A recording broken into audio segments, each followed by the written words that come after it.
하나님 말씀 오늘부터 로마서 말씀 보겠습니다. 신약 성경 로마서 1장 1절에서 7절까지 말씀입니다.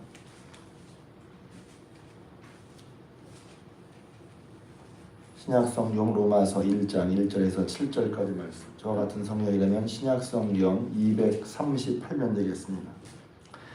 이제 성경을 저는 이제 대학 시절에 성경이 궁금해서, 왜냐면 다 아는 것 같지만 궁금한 게 많거든요.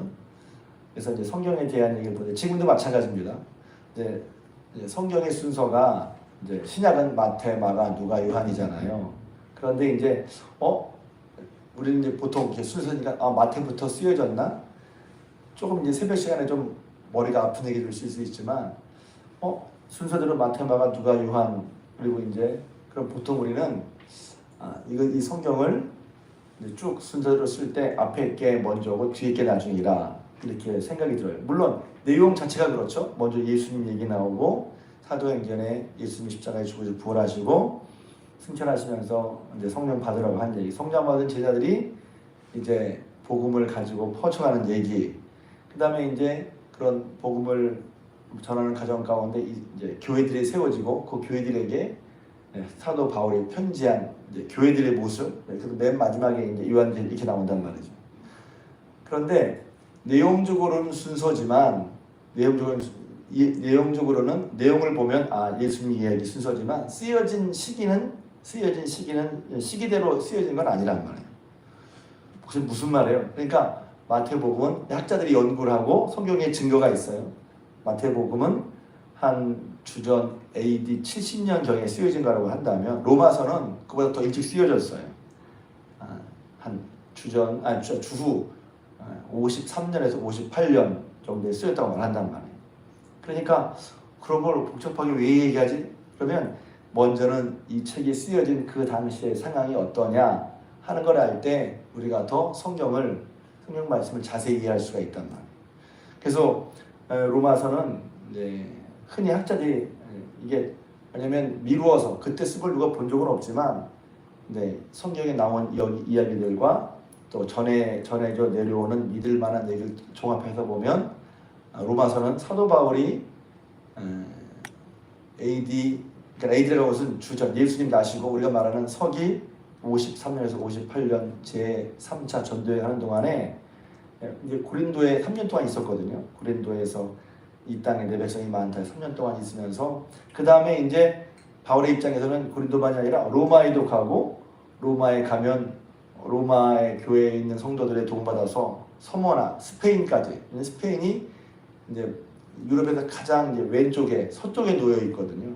그러니까 끝까지 아무튼 당시에 세상 끝이라고 알려 있는 서쪽 스페인까지 복음을 전하기 위해서 먼저는 이제 고린도의 3차 전쟁을 한 동안에 로마에도 가서 복음을 전하고 또 로마에 가면 로마 교회 성도들의 후원을 받아서 스페인까지 가려는 목적으로 먼저 편지를 쓴 거예요.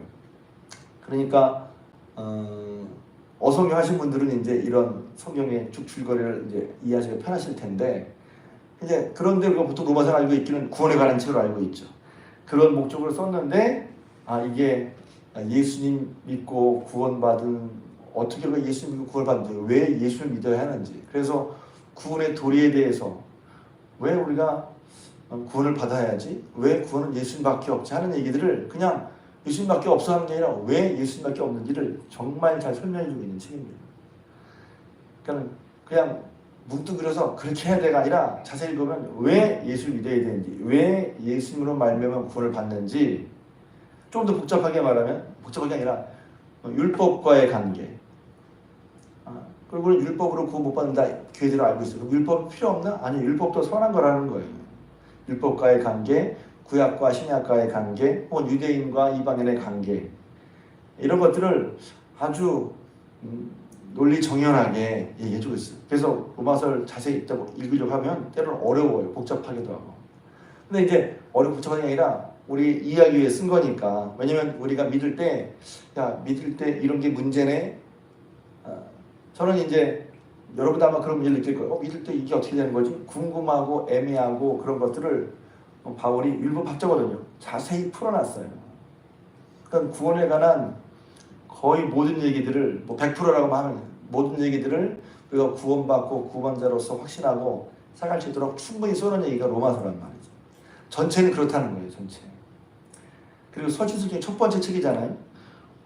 이제 성경을 편집한 이가 성경 편집 얘기하면 또 복잡한 얘기 해야 되니까 편집한 이가 왜 사도행전 로마서를 넣었을까? 참 기가 막힌 배이라고 생각을 합니다. 하나님의 섭리가 있다고 생각을 하는데 예수 믿고 구원받은 사람의 그런 모습들을 구원의 조지를 먼저 알아야, 그러니까 구원받은 걸 내가 알아야, 이 구원이 귀하고 복된 걸 알아야 그 다음부터 어떤 면에서 신앙생활이 시작인 거예요.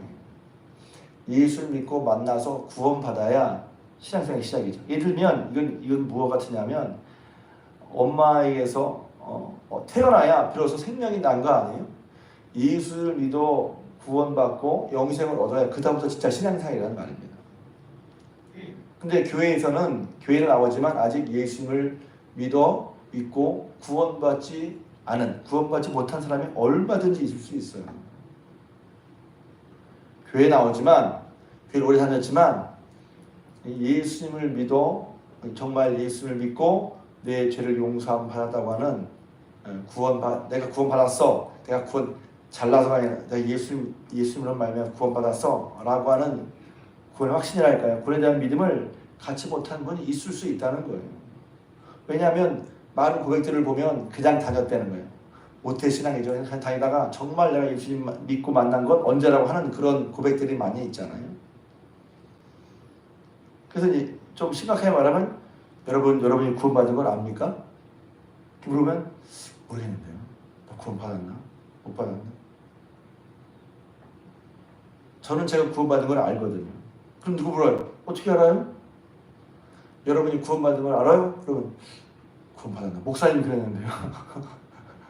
구원받은 걸 어떻게 알아요? 여러분 확인해 보세요. 내가 구원받았나? 내가 어떻게 알지? 이렇게 해야 이제 로마서가 재밌단 말이에요. 어렵게 하려고 복잡하게 하려고 그러는 게 아니라 이제 그래서 남들이 다 그러는데 정말 내 속에 믿음이 혹은 내 속에 확신이 있어야 될까? 저는 그랬거든요. 저는 제가 구원받았다고 하는 걸 알아요. 어떻게 알죠? 성경을 통해서 아는 거예요. 아, 구원이 이런 거구나. 이러이러해서 이렇게 구원을 받는구나. 나는 예수 구원받았구나. 가장 중요한 얘기잖아요. 가장 중요해. 거기서 왜냐면 새로 태어나지 않았는데 무슨 그 다음에 뭘 하라고 자라가라고 무슨 얘기를 해요. 태어나지도 않았는데 태어난 다음에 자라가고 먹이기도 하고 태어났으니까 먹이기도 하고 재우기도 하고 뭐 사고를 치면 다시 가르치기도 하지. 아직 태어나지도 않았는데 무슨 먹이고 가르치는 게 어디 있어요. 그래서 교회에서 우리 영적으로 성장하는 순서를 보면 먼저 태어나야 돼. 그러니까 거듭나야 돼. 혹은 중생해야 돼. 혹은 구원에 대한 확신이 있어야 된단 말이죠. 그런 다음에 시작인 거예요, 사실은. 그런데 이제 많은 경우에 보면 이제 구원에 대한 얘기가 희미한데 주로 이제 로마서는 아까 말씀드린 것처럼 바울이 이런 목적을 썼지만 그 가운데 이제 구원에 대한 얘기를 설명했기 때문에 여러분이 로마서를 하면서 제 생각에 여러분이 구원을 다 받지 않았겠어요? 구원받은 믿음이 있지 않겠어요? 그렇게 하지만 혹시 아직 내가 구원을 받았나? 긴가민가 하다면 내가 정말 구원 받았나? 구원받는 거 어떻게 알 수 있나? 그러니까 구원에 관한 한 우리가 생각할 수 있는 모든 것을 다 바울은 로마서에서 기록해놨어요. 그리고 그 로마서 말씀을 가지고 이제 기독교 전통의 유명한 학자들, 기독교 역사에 큰 일을 한 사람들이 다 로마서 말씀 통해 은혜 받았어요. 성 어거스틴 로마서 말씀 통해 은혜 받았습니다. 종교개혁자 마틴 루터 로마서 말씀 통해 은혜 받았어요. 감리교의 창시자 요한 웨슬레 로마서 말씀 통해 은혜 받았어요. 로마서 말씀을 통해서 구원의 확신을 경험했단 말이에요.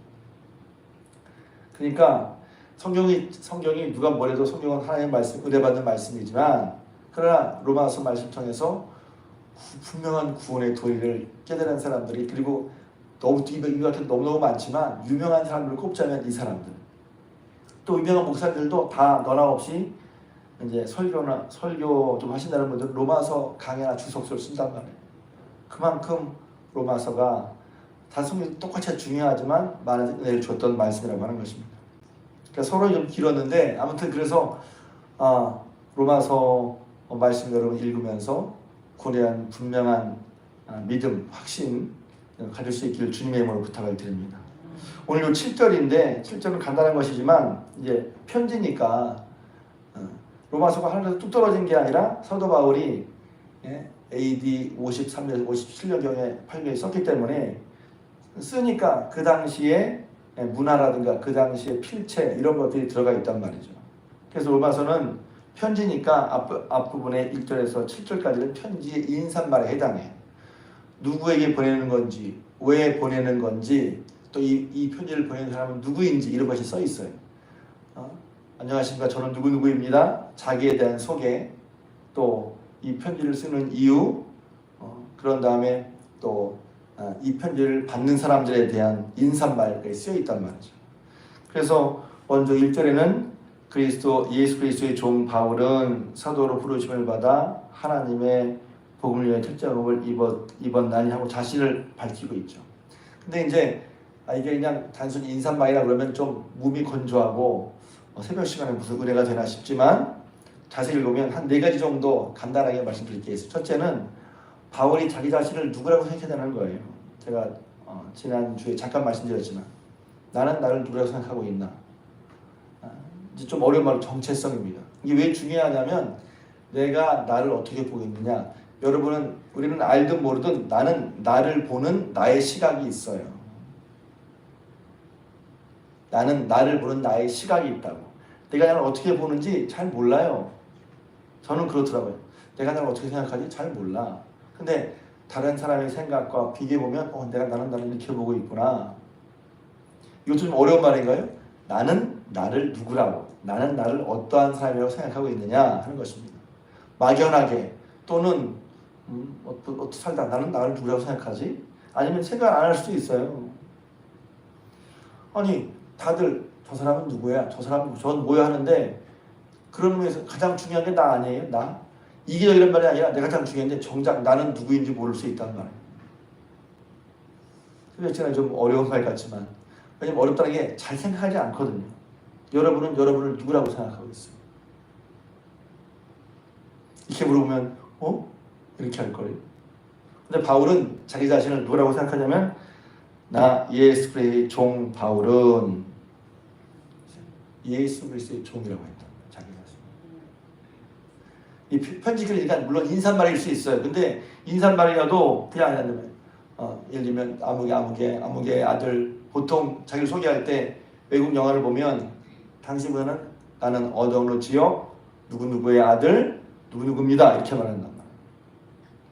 당시 문화권에서는 나는 어느 지역 누구누구의 가문 누구누구의 아들 이렇게 보통 말하는 것이 일상적이었어요. 그러니까 지역이나 어느 지역 출신이고 또 어떤 가문 출신이고 난 누구의 가문이 낫다고 하는 것을 통해서 자기의 정체성을 찾았다는 말이에요. 그래도 마찬가지잖아요. 어디 출신이다. 우리 집이 무슨 예를 들면 저 집 같은 풍양조가의 집안이다. 그럼 자기 자신을 말한단 말이에요. 근데 바울은 뭐라고 자기 자신을 소개했냐면 예수 그리스도의 종이라고 소개했단 말이에요. 별거 아닌 것 같지만 자기가 누군지를 알아야 무엇을 할지도 안단 말이에요. 내가 예수의 종이야. 예수 그리스도를 위하여 사는 사람, 그리스도 안에 사는 사람이야. 그렇게 이제 있죠. 근데 그 보면 그 뒤에 하나님의 복음을 위하여 택정을 입었다. 자신의 삶도 나오죠. 나는 예수 그리스도의 종인데 하나님의 복음을 위하여 택정함을 받았다. 복음을 위하여라고 되는데 이렇게 하면 너무 이제 1절만 가지고 너무 많은 말을 할 수밖에 없는데 아무튼 간단하게 하려고 하나님의 복음, 우리는 그리스도 예수의 복음으로만 배웠죠. 그래서 하나님의 복음이라고 한단 말이에요. 하나님께서 복음을 우리에게 주신 거예요. 근데 그 하나님의 복음을 전하기 위해서 택정함을 입었다. 택함 받은, 그러니까 그 일을 하는 사람이라는 거예요. 나는 하나님의 복음을 전하는 일을 하는 사람으로서 하나님이 내게 그렇게 나를 그러니까 자기 인생의 목적 혹은 자기 인생의 방향도 고백하는 거죠. 그리고 나는 누구지? 나는 예수 그리스도의 종이라는 거. 그 뒤에도 보면 나오죠. 5절에 보면 인사말 같지만 그로 말미암아 우리가 은혜와 사도의 직분을 받아 그랬어요. 그 예수 그리스도로 말미암아 우리는 은혜를 받고 그 예수 그리스도로 말미암아 사도의 직분을 받았다는 거죠. 내가 잘나서 혹은 내가 실력이 있어서 내가 똑똑해서 내가 잘하니까 물론 실력이 있거나 믿음이 인정받아서 누구를 세워주기도 하지만 바울은 뭐라고 고백하냐면 결국 내가 이런 사도의 직분을 일하는 것은 예수 그리스도로 말미암아 예수 그리스도 때문이라는 거예요. 그러니까 성경을 이제 바울을 읽다 보면 바울이 제일 많이 하는 게 예수 그리스도 안에서 그리스도 예수를 혹은 예수 그리스도를 빼놓고는 말할 수가 없는 거예요. 나는 예수님의 종이고 하나님의 복음을 특정하는 사람인데 그 예수 그리스도로 말미암아 나는 은혜를 받고 하나님의 사도의 직분을 받게 됐다는 것이. 더 나아가서 뿐만 아니라 6절에 보면 너희도 그들 중에서 예수 그리스도의 것으로 부르심을 받은 자니 나만이 아니라는 거죠. 너희도 로마 교회 성도들도 그러니까 저 여러분들도 바울만 이런가? 아니에요. 사실은 바울이 고백하고 있지만 저 여러분들도 똑같이 예수 그리스도의 종이고 하나님께로부터 부르심 은혜를 받고 나름의 직분을 받고 예수님을 만남으로 말미암아 내 삶의 방향과 목적이 생기는 사람들이란 말이에요. 그러니까 처음에 저는 교회 다니면 그냥 교회 주일만 열심히 다니고 교회에서 시키는 것만 하면 그게 신앙의 다인 줄 알았어요. 근데 성경 읽어보면 신앙은 훨씬 더 넓은 걸 말해요. 인생을 말하고 있단 말이에요. 인생의 방향과 목적을 말하고 있단 말이에요. 그러니까 교회만 다닌다는 게 나쁘다는 게 아니라 우리 생각이 처음에 교회 다니고 일주일에 한 번 나와서 예배드리고 그러면 잘하는 거지 뭐 그렇게 생각을 한단 말이에요. 그것도 틀린 건 아니에요. 그런데 그걸 통해서 말씀을 보면 하나님 예수를 믿는다는 건 인생을 거는 얘기예요. 인생의 방향과 목적 얘기란 말이에요. 나의 정체성이 내가 누구며 어떻게 살아야 할지 어떤 삶을 살아야 할지가 말씀에서 나온단 말이죠. 그렇지 않고 그냥 주일에 한 번 나와서 한 다음에 사는 거는 인생의 목적이나 방향은 교회에 상관없이 내가 하고 싶은 걸 다 한다? 우리는 보통 그렇게 생각하죠. 그러니까 교회 나온 다음에 지금도 그런 사람이 그런 모습이 있을 수 있어요. 교회 나와서 주일에 한 시간 빠른 치고 잘 예배드리고 11조도 잘해. 그런데 딱 나가서는 그 다음부터 사는 건 내 시기에 내 목적, 내 방식 혹은 내가 바라고 원하는 거를 산단 말이에요. 그게 나쁘다는 게 아니라 보통 그러기 쉬운데 예수를 믿은 바울은 말하기를 나는 예수님의 종이야. 그리고 나는 예수님으로 말미암아 은혜를 받고 예수님으로 말미암아 예수님 복음을 전하는 일을 인생의 목적 혹은 방향 내가 뭘 하지? 내가 뭘 하려고 하지? 이 방에서 내 꿈은 말이야 세계일 줄 아는 거야. 꿈과 방향이 뭐야? 아파트 하나 혹은 건물주가 되는 게 꿈이야. 요새는 건물주가 되는 게 꿈이야. 건물주에서 뭘 할 건데? 그것도 꿈일 수 있어요. 사람마다 그런 게 있지 않겠어요? 그런데 바울은 뭐냐면 나는 사도로 택정을 받아 이방인들에게 복음을 전한 일을 하는 사람으로 택정받았다. 자기의 인생의 목표, 방향, 또 내가 누구인지 정체성 이런 것이 편지에 쭉 나온단 말이에요. 근데 그게 왜 중요하냐? 나에 대해서 내가 알고 내가 어떻게 살고 무엇을 해야 할지를 바울은 알고 있다는 거예요. 사람이 왜 헤매는지 아시냐면 내가 누구 뭘 해야 할지를 모르기 때문에 헤매는 거거든요. 헤맨다는 게 뭐예요? 내가 누구고 무엇을 해야 할지 방향이 안 잡히니까 정해지지 않으니까 헤매는 거예요. 그리고 자기가 누군지도 모르고 뭘 해야 할지도 모르니까 헤매는 거죠. 딱 직장에 들어갔는데 내가 뭘 해야 돼? 내가 여기서 이걸 해야 되는구나. 알면 쉬워요. 근데 모르면 어려워. 어저께 이제 예배 드리고 저녁 시간에 이제 TV를 보는데 축구하는 게 나와요.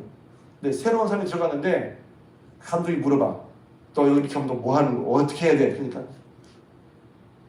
몰라. 그 속에 들어가서 자기가 뭘 해야 될지 몰라. 근데 잘하는 사람은 이렇게 해야 되겠어. 자기가 뭘 해야 될 줄 알아. 그러니까 자기가 누구며 뭘 하는 사람인지 아는 건데 그게 그냥 나 혼자 내가 결정한 게 아니라 예수를 만나서 예수 그리스도 안에서 예수 그리스도의 것으로 살면서 했단 말이에요. 그래서 여기 보면 너희도 그들 중에서 예수 그리스도의 것으로 부르심을 받은 자니 사도 바울이 그렇게 말하면 예수 그리스도의 것이고 저 여러분들도 예수 그리스도의 소유, 그리스도의 것임을 고백할 수 있으면 좋겠습니다. 예수님의 것이란 말이죠. 그러니까 이거 처음엔 부담스러워요. 난 내가 내고 싶은데 예수님의 것이야? 마음대로 못하네. 뭐 이렇게 부담스럽죠. 근데 이것도요, 세계 나름이야. 한번 살짝 방향을 바꾸면요, 예수님의 것이기 때문에 예수님이 책임지는 거거든요. 예수님의 것이기 때문에 예수님이 책임지는 거예요. 내가 예수님의 소유라는 것이 얼마나 복된 것인지, 얼마나 놀라운 것인지. 그래서 흔히 말하잖아요. 인생을 여러분에게 맡기라고. 예수님이 맡기라고. 피값으로 주고 사시게 됐어요. 제가 처음 은혜 받을 때 피값으로 사셨다는 말이 얼마나 감사한지 몰랐어요. 피로 나를 값주고 사셨어. 난 예수님의 것이야. 그러니까 우리는 이제 소유권이 분명해지면 내 삶의 목적과 방향도 내 것이 아니라, 그래서 여기서 사도 바울 종이라고 해요. 주인된 그분께 맞추는 거예요. 우리 신앙생활 하트라는 말이에요. 하나님과 우리의 관계를 양과 목자의 관계, 친구 있지만 그 중에 하나가 뭐냐면 주와 종이란 말이에요. 그래서 이것을 어려운 말로 로드십 그래요. 주님을 주님으로 바로 인정할 때 우리의 신앙의 관계가 바로 선단 말이에요. 주님을 주인으로 모시면 나는 주님의 종이잖아요. 이 관계가 바로 서는 것이 신앙생활이 바로 서는 거예요. 그분은 나의 주님이야. 그래서 예수 그리스도 주 고백이라고 말씀드렸잖아요. 우리 성도들은 다 알 것 같은데 모르겠어요. 또 주 예수 그리스도 그러니까 예수 그리스도 그러니까 앞에 예수는 성이고 이름이고 뒤에 예수는 성인가? 신앙 고백이죠. 예수가 그리스도이시다. 조두성 목사, 조두성이라는 사람이 목사다. 그러니까 예수는 역사적 인물을 얘기하는 거예요. 그 예수님이라는 분이 그리스도, 하나님이 보내신 구원자시다. 나는 그분을 주님으로 믿고 고백한다. 그래서 주 예수 그리스도란 말은 신앙 고백인 거예요. 한번 따라해볼까요? 주 예수 그리스도. 단순한 말이지만 우리가 믿음의 고백을 할 때 참 놀란 말이에요. 예수가 그리스도신 나는 그분을 나의 주님으로 믿고 나는 그분의 것이고 그분의 종이라는 말이에요. 그분으로부터 예수 그리스도를 말미암아 은혜를 받아 죄인이지만 죄로 말미암아 절망하지만 죄에서 벗어날 수 없고 죄를 이길 수도 없고 여전히 죄 가운데 있지만 예수 그리스도께서 우리를 위해 십자가에 죽으시고 죄값을 치르시는 말미암아 나는 하나님 앞에 의롭게 인정받는 사람이 됐단 말이에요. 예수 그리스도로 말미암아 우리는 은혜를 받는 거예요. 내가 잘나고 똑똑하고 착해서 하나님 은혜를 주셨다? 천만의 말씀. 그래서 하나님의 사랑은 무조건적인 사랑인 거예요. 조건적인 사랑이 아니라 unconditional. 조건을 따지지 않는, 조건적이지 않은 무조건적인 사랑이에요. 왜? 내게는 사랑받을 만한 근거가 없단 말이죠.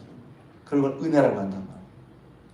은혜가 그럼 어떻게 주어지지? 아니, 마땅히 주어질 게 아니라 주어지지 않아 마땅한 사람에게 놀라운 선물을 주신 그런 것을 은혜라고 한단 말이에요. 근데 그 은혜는 누구로부터 말미암는가? 예수 그리스도로부터 말미암는다는 거예요. 기억하십시오. 이게 이 느낌이 내게서는 나올 수가 없어. 그리고 자격도 안 되고 가치도 안 돼. 그런데 예수께서 나를 위해 십자가에 죽으셔서 내가 가치 없는 사람이 가치 있는 생명한 사람, 생명한 사람으로 수고했단 말이죠. 은혜는 그래서 예수 그리스도로 말미암아. 할렐루야. 기억하십시오. 내게로 말미암아. 내가 잘나서 착해서 뭔가를 좀 잘해서 은혜가 내게 주어지는 게 아니라 은혜는 예수 그리스도로 말미암아 주어지는 거예요. 여기까지만 하겠습니다. 그러니까 자기의 정체성, 나는 예수 그리스도의 종. 뭘 하는 사람이 뭐라고 태어났지? 그리스도의 복음을 특정하기 위해서. 이렇게 말하면 우리는 그거나 사도 바울처럼 그렇지. 우리가 무슨 전도자도 아니고 목사님도 아닌데 전도 아니에요. 복음을 전하는 걸 위해서. 그리고 예수 그리스도로 말미암아 은혜를 이용. 내가 잘나서 아니야. 나는 정말 아무것도 없는데 여러분 이 은혜가 경험됐으면 되기를 주님의 이름으로 축복합니다. 난 정말 아무것도 아닌데 자격이 없는데 부끄러운데 그냥 하나님 예수를 통해서 우리 은혜를 부어주신 거예요. 그래서 우리는 하나님의 것, 예수 그리스도의 것이 되었어요. 그러니까 그분이 책임지는 삶이 얼마나 새롭고 놀라운지 말입니다. 그러면 인생의 안정감도 느낍니다. 인생을 하면서 불안하잖아요. 그러나 내 인생이 내 것이 내 생명이 주님 것이라 딱 하면 얼마나 든든한지. 오늘 이 새벽에 다시 한번 우리가 나는 예수 그리스도의 종, 나는 하나님, 나는 예수 그리스도의 것, 나는 예수 그리스도를 말미암아 은혜 받은 사람, 그리고 받은 은혜가 있기에 받은 은혜로서 내 인생에 내가 누구인지 내 인생의 목적이 정해진 사람. 그리고 그러니까 헤매지 말고 단 어디 가서 기웃기웃 거리지 말고 하는 게 아니라 분명한 나 자신과 인생의 목적을 가지고 분명 확신하고 정해진 가운데 복되게 살아가는 저러분 되시기를 주님의 이름으로 부탁을 드립니다.